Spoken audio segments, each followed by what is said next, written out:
गया खरी हो हमर यार मनावा तो एक बेर बात कर लगे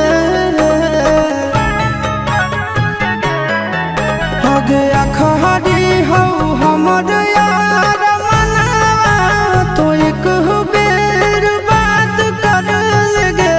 हो गे सोना यारवा हो भरती पटनवा में आके मुलाकात कर लेगे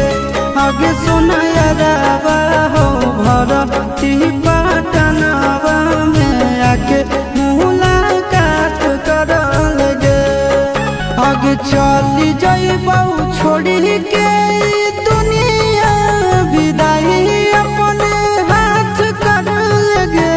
आगे सुना यारवा हो भरती पटनवा में आके मुलाकात कर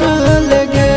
आगे सुना यारवा हो भरती पटनवा में आके मुलाकात कर लेगे।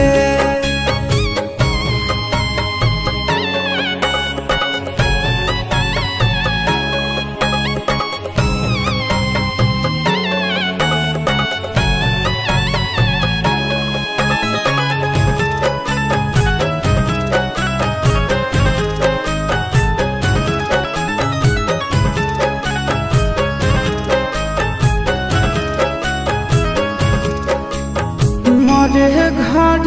पनिया पिलाई दी है जान गे कफन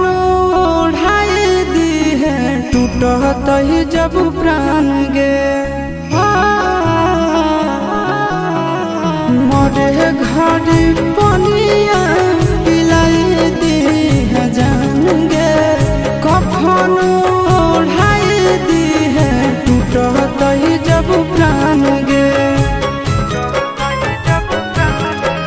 आगे हमारा से तोरा जाती प्यार होता भेंट साक्षात कर लगे आगे सोना यारवा हो भरती पटनवा में आके मुलाकात कर लेगे आगे सोना यारवा हो भरती पटनवा में आके मुलाकात कर लेगे।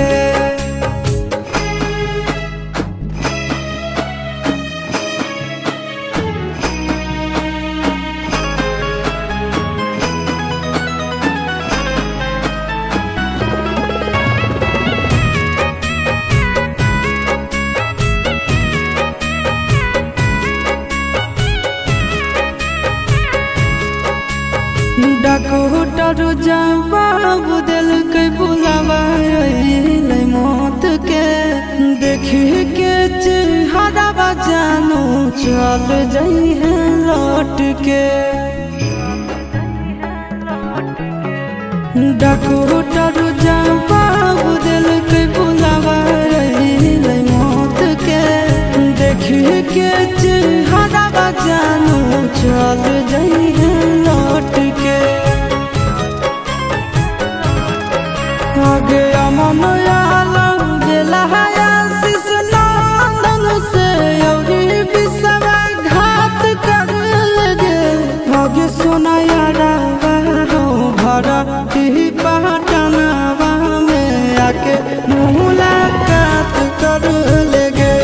आगे सोना यारवा हो भरती